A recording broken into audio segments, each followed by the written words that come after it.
Hi everyone, welcome back to the channel. This week's episode comes from one of our subscribers' comments regarding the MagBeam from MagMod. Now, I believe her name was Rebecca. She commented regarding the MagBeam using the MagMasks and that she was having some trouble setting it up. She thought she had it set up correctly, but she wasn't getting the results that she quite expected. So I wanted to make this video not only for her, but of course for everyone to be able to hopefully learn from if you are struggling using this tool. Now, it is very specific in regards to how you plan to use it, so there are some key things that you need to realize, and I'm going to walk you through those things step by step. Now, the MagBeam here can either be fully collapsed or fully extended, and how you plan on using it is going to determine which configuration you're going to use. So it can act both as like a telephoto lens using a Fresnel attachment, and that's going to give you sort of like an increased distance on your light.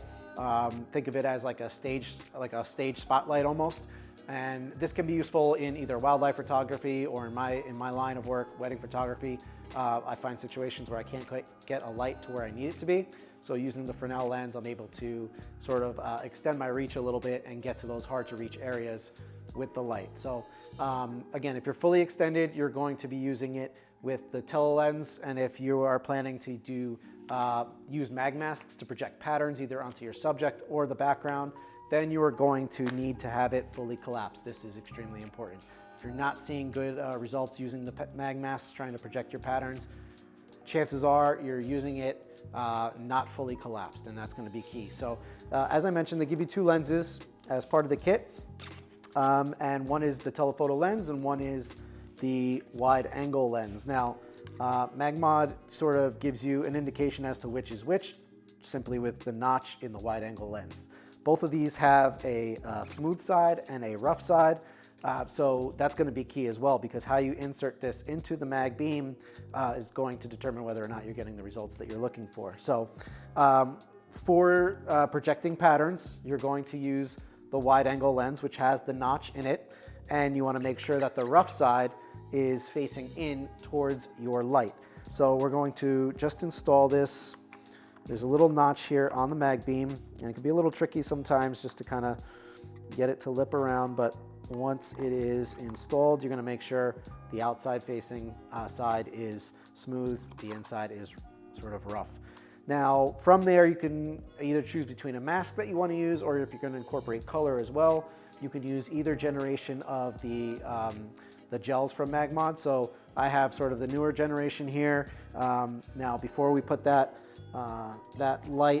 color gel on there, we're going to select one of our masks. Now, they come in many different shapes and variations. I'm just randomly picking one here that we'll be able to demo. And they do each have names, so this one's considered flare. Now, there's no right or wrong way in terms of putting it into the opposite slot here. It's the same as the front. You just have to kind of find that groove, which can be a little tricky. But once you kind of get it in there, you're good to go. And that's when you can then add your color, if you wish, to the MagBeam as well. Now, in terms of what I'm going to be attaching it to, it's designed obviously for speed lights or smaller style lights. So I have an Evolve 200 Pro here from Flashpoint, and I have it set up vertically just based on certain patterns. You may want to either have it horizontal or vertical depending on what you're going for. In this case, it shouldn't really matter too much with flare because it's very even throughout, but some of these other shapes do have a little bit more of a rectangular nature to them, so that's going to be important on how you set up your flash. So now that I have it on there, this is going to be our light projecting either the pattern onto, in this case, we're going to be projecting onto the background. I do recommend using a little bit of a darker background when you're going to use this tool, because you will get the best results in terms of that color really showing up with the shape. Now, as our main light that we're going to have on our subject Maria, it's a Flashpoint 600 Pro SE, and we are using the MagBox 24 Pro gridded. And yeah, we're going to be getting some tight portraits. We're going to be adding some different colors and different masks so you can see how those patterns project. In terms of light placement, you can bounce between having this directly behind your subject, aim towards your background, or you can have it off to the side. Just keep in mind that as you change the angle a little bit, you may get some different sort of proportions on the pattern itself. So obviously if you're off to a far angle, it's not going to appear as uniform from left to right, top to bottom. So those are things to consider. So we'll go ahead, we'll get Maria in here, we'll shoot some examples for you, hopefully solve a lot of your problems if you're having issues. All right, so we're gonna have Maria step in, and camera-wise, I'm using the Sony A9 III. I do have the R2 Nano trigger from Flashpoint on here, and I have the Sigma 50mm 1.2. Again, we're just taking some a little bit more tighter 3/4 portraits of Maria, and we'll play around a little bit with light position and different masks as we kind of just go through a couple of portraits. So I'll have Maria come right around. We're gonna have this light very close to her. And I will put on the modeling light, which I like to do, especially when I have the studio down.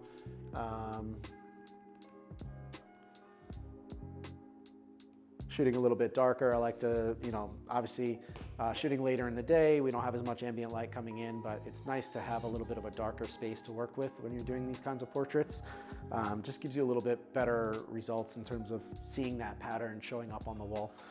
So we'll start off, like I said, just placing the light a little bit off to the side of Maria, so it's out of frame. And I'll have Maria just take one little step that way. Good. Now, because the light is gridded, as I had mentioned before, I want to make sure I'm getting good enough light in her eyes. That's why I have it just so low and close to her.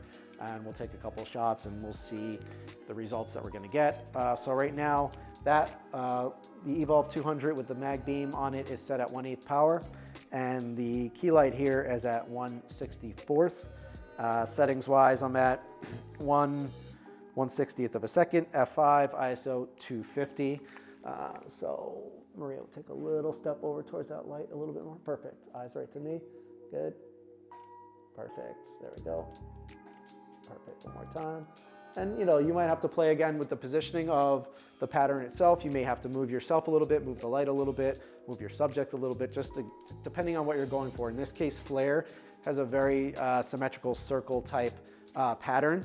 So kind of for me, it's important to have Maria as center as possible, and I'll show you the results here on the screen. Now I'm gonna go ahead and switch both the color and the mask. And let's pick a mask that has a little bit more of a rectangular orientation. So, and I'll start by leaving, we'll switch to red from blue, and we'll also leave the light to the side so that we can see the comparison between shooting with this particular pattern off to one side versus directly behind her. And again, that's going to determine whether or not you have the ability to shoot without seeing the light stand or the light visible. So we'll switch this out very quick. Now, one thing I like about using these types of things, especially out there when you're getting creative, for me with my couples, my brides and grooms, is that I like to involve them in the process as well. So I'll have them let me know what their favorite color might be, or we'll kind of go through the masks that we have available together and kind of involve them in the process, and that gets them a little bit more invested in the final result. So again, the mask we're using now is called Wave, but it does have a very rectangular sort of nature to it. So we'll take a shot here again. I'm going to keep Maria's position fairly similar, just so we can kind of see that result. Now, you'll see here on the screen, rectangular is filling up quite a bit of the whole frame because we are taking more of a vertical portrait. If I were to spin that to the side, we might see a little bit more of the background visible without the color or the mask above and below. And in this case, I love filling the frame with it. It looks really good. And I'm gonna move this just slightly directly behind her, and I'm not sure if we will or will not see a difference, but we're just gonna try it. Okay, so now I've got the MagBeam, the light, positioned directly behind Maria, aimed straight towards the backdrop. We just wanna see if there's a difference here, and you'll be able to make that determination. For me, it's very minimal. If anything, I feel like we got a little bit more coverage of the background itself when I had the light off to that side. Now, things to consider as well is that if you do have it off to the side, your power on one side is going to be a little bit higher than it is on the other, just by nature of the distance that the light is traveling. It's probably going to be very minimal here, but you may notice a little bit hotter on one side, a little bit less hot on the other, depending on how you feathered your light. Now I'm going to go through one more example where we're actually going to move the light off to the side. We're going to remove the colored gel from it, so we're just going to use a regular white light or daylight balanced light. And I will have Maria actually standing right up against the backdrop, so we're going to be getting the light projecting its pattern and light onto the backdrop, but she's also going to be part of that. So playing with some of the patterns, depending on which pattern you're using from which MagMask, you can get a little creative, a little bit different outside the box type of look. So let's do that. Let's have this light out of the way. And then we'll take our light with the MagBeam on it. We'll take off the color here. We're going to stick with the wave pattern. And maybe I'll just raise it up a little bit. Perfect. I'm actually going to push it just a little bit more off to that side. Excellent. And then, so obviously you want to be careful with positioning and posing when it comes to this type of setup, because this is going to be our only light. We'll make sure we got perfect. So Maria, I'm going to have you looking down and sort of towards those apple boxes there for me, okay? And depending on, again, the pattern that you're using, we're a little hot on that light, so I'm going to drop the intensity down. I was at 1/16 power. I'm going to go down to 132. Perfect. Now we're getting a really nice, moody, dramatic shot. I'll show it here on the screen for you guys. Obviously, we do have a very hard shadow that's being cast as a result of this light being as far off to the side as it is. I'm still going to get a hard shadow, even though I just made that adjustment, but maybe I'll get slightly less of a shadow. Perfect. So I still do have that dark shadow, but it's not as long as it was, since obviously I had it off more to that side. I could just do like kind of looking a little bit more off towards the upper side there. Yeah, perfect. Good. Eyes closed for me. Good. Yeah. Now obviously styling is going to play into the vibe you're going for, the posing, the positioning, all that stuff. We're just trying to show you the possibilities here using the MagMasks and the MagBeam. There's a lot of endless possibilities when you start mixing the different masks, all the different colors that are available to you. It's just really using your imagination and go wild with it and have some fun. The more you practice with it, the more you're gonna get more comfortable, of course, and then start incorporating these types of shots with confidence into your portraits, into your weddings. And I think, you know, we're oftentimes very hard on ourselves as creatives, looking for it to be absolutely perfect. But when you show these types of images to your clients, I think that bulb goes off, the wow moment, where they truly are just like blown away, and you'll realize how much they truly appreciate your creativity. So thanks to MagMod for giving us the tools that will allow us to do this. But it is important that you get your hands on these, go into the studio, go into a dark room, whatever it might be, and just practice, practice, practice. Just remember, if you're going for the MagBeam with the MagMasks, you want to project that pattern. You've got to collapse that MagBeam all the way down. You've got to make sure you're using the wide angle lens, and you got to make sure that the rough side of that lens is facing in towards your light. From there, just experiment, have fun. Hope this has been helpful. If you have any questions at all, drop them down below, and I'll see you guys on the next episode.